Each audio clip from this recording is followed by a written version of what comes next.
আসসালামু আলাইকুম, কেমন আছেন সবাই? আশা করি ভালো আছেন। ওয়েব ডেভেলপমেন্ট পার্টের একটা ওয়েবসাইট তৈরি করার ক্লাস চলছে। তো আমরা দুটা পার্ট করেছি। প্রথম পার্ট এটা এর পর্যন্ত করেছিলাম, ডিজাইন করেছি। আর দ্বিতীয় পার্টে একটা মার্কআপ করেছি। আমরা ইউএল এলআই ওএল এর ব্যবহার দেখেছি। তো এখানে আমরা ডিজাইন কিন্তু করিনি, ডিজাইনটা আমরা এই পার্টে করব।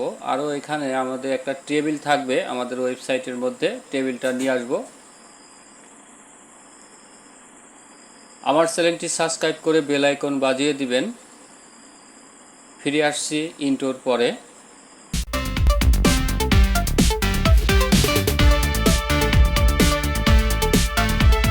এখন আমরা এই ডিবের নিচে আর একটা ডিব নেব।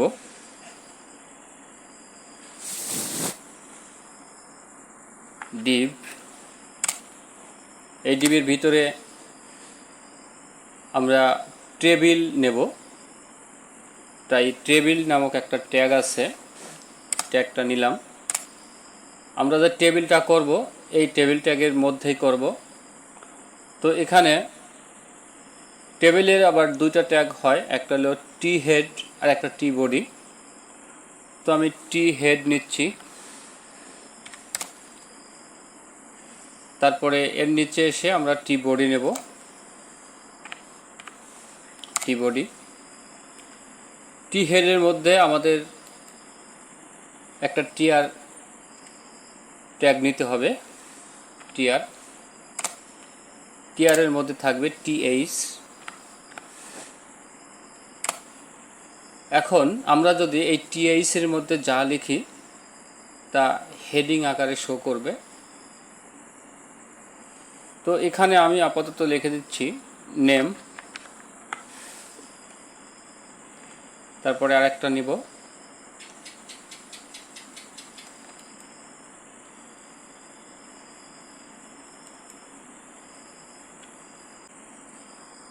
শর্টকাটে দেই মোবাইল নম্বর,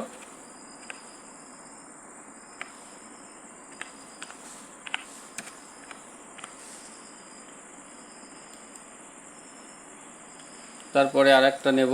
এখানে এটার নাম দেব ধরেন এগ দেই।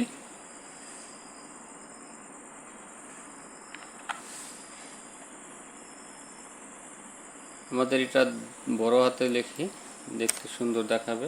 তো আমরা সিএসএস এর মাধ্যমে বড় করতে পারি। এখন ইনলাইন সিএসএস করব, এই জন্য এখানে আমরা বড় করে দিচ্ছি।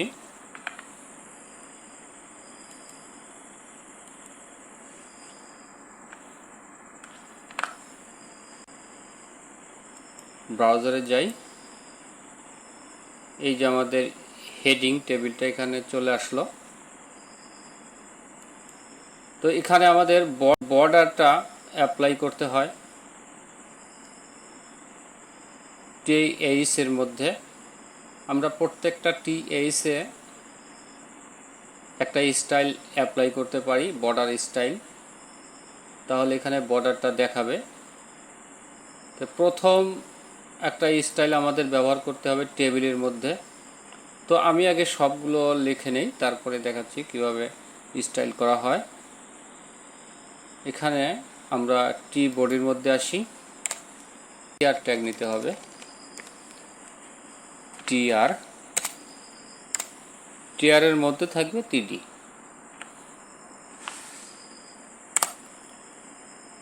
এখন এই টিডির আমরা একটা স্টাইল দিয়ে দেই, তাহলে কপি করলে সুবিধা হবে। এখানে টিডি আমার নাম কি থাকবে, আমি ধরেন এখানে নাম দিলাম রফিকুল। আর এখানে আমি স্টাইলটা করে দিচ্ছি, স্টাইল ট্যাগ নেই। ট্যাগের মধ্যে আমি দেই বর্ডার। বর্ডারের হয় দুটা পিক্সেল, 1 পিক্সেল সলিড। তারপরে কালারটা বলে দিতে হবে হ্যাশ দিয়ে 00। তারপরে আমি এখানে মাউস রেখেই আমাদের আর একটা টিডি নেব।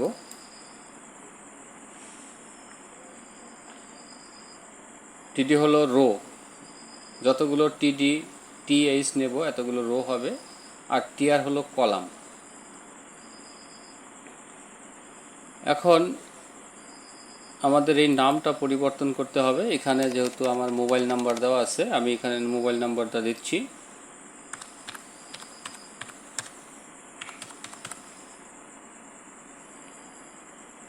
তারপরে আরেকটা নেব, এর জন্য থাকবে, আমি ধরলাম 1999। আমরা ব্রাউজারে দেখি যে এই যে আসছে, দেখেন আমরা যেহেতু নেমের মধ্যে দেই নেই, এই জন্য ওখানে বর্ডারটা নাই। আমরা এখানে আরেকটা স্টাইল দেব, আমাদের টেবিলের মধ্যে, টেবিল ট্যাগের মধ্যে একটা স্টাইল দেব।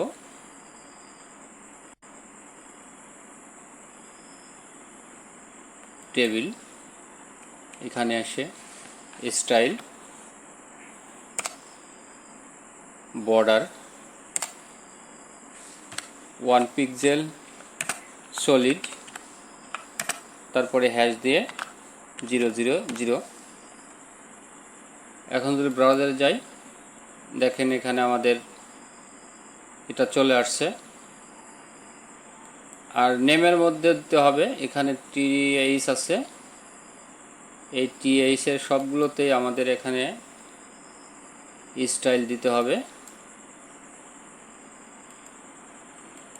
তো আমি সবগুলো একসঙ্গে ধরলাম, এখানে বললাম স্টাইল,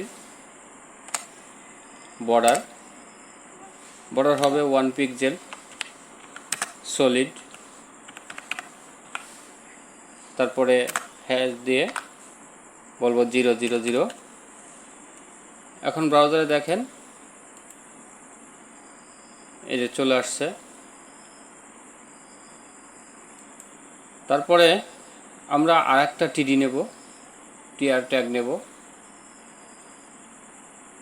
আমি এখান থেকে এই টিআরটা কপি করতেছি, কপি করে শিফট অল্টার পেস্ট করে ডাউন অ্যারো চাপ দিলাম, আবার দিলাম, 3টা হয়ে গেল।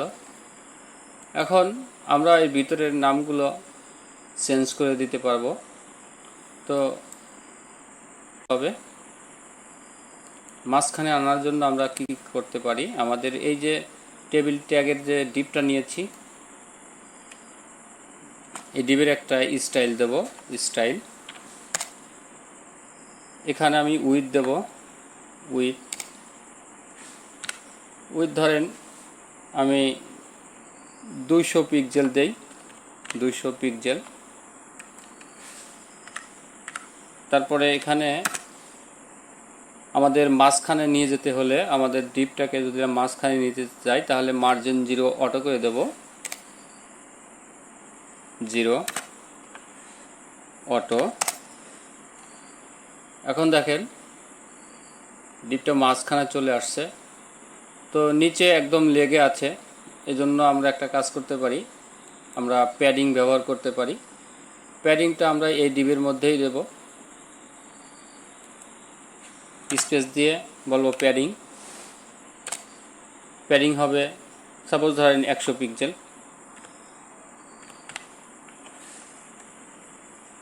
এখন দেখেন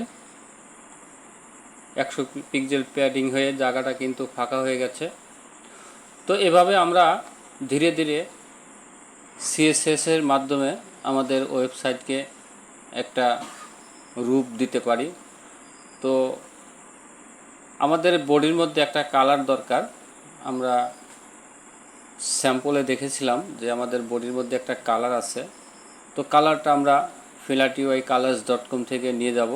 তো তার আগে এখানে নিয়ে যেতে পারেন, যেহেতু এখন নিয়ে গেলেও সমস্যা নাই। এখান থেকে একটা কালার চয়েস করি, যেমন ধরেন আমি এই কালারটা দিতে চাচ্ছি।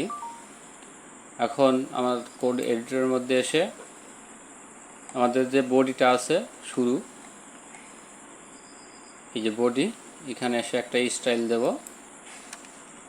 Busy colour.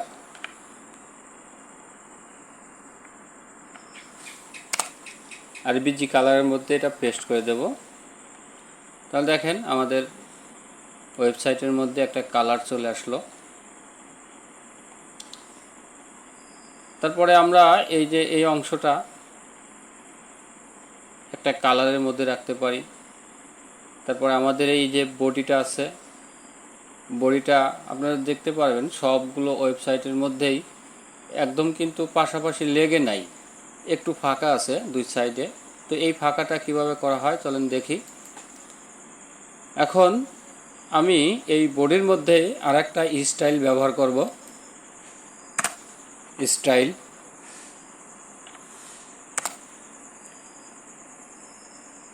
এখানে আমি উইথ দেব। উইথ ধরেন 90% দিলাম, 90%।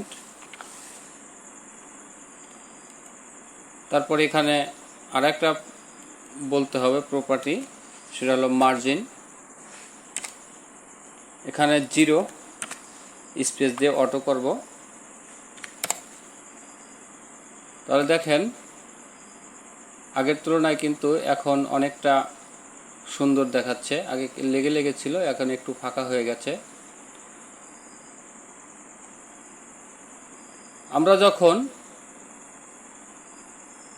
বুটস্ট্র্যাপ ফ্রেমওয়ার্ক ব্যবহার করব তখন আমাদের এটা লিখতে হবে না, আমরা বুটস্ট্র্যাপের মাধ্যমেই আমাদের এটা করে নিতে পারবো। কন্টেইনার একটা ট্যাগ আছে, কন্টেইনার ট্যাগ লিখলেই শুধু হয়ে যাবে।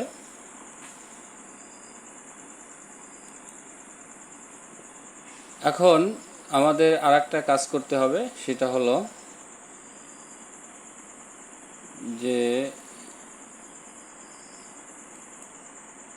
এই H1 এর যে ডিপটা আছে এখান থেকে এই পর্যন্ত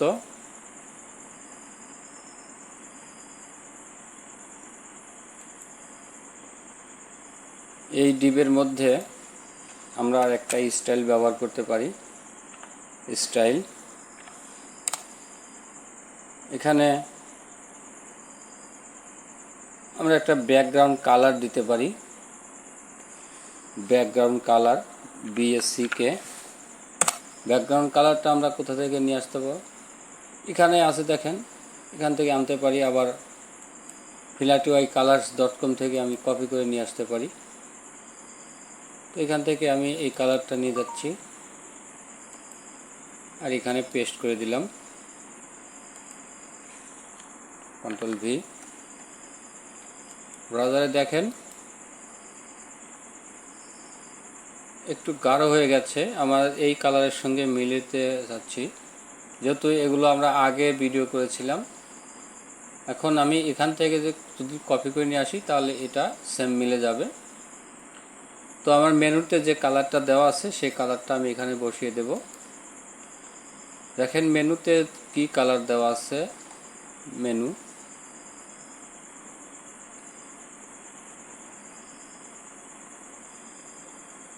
এটা আমাদের মেনুর ব্যাকগ্রাউন্ড কালারটা দেওয়া আছে এইটা।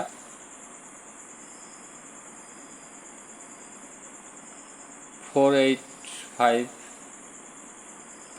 তো এখান থেকে আমি এই 485টা কপি করে নিয়ে যাই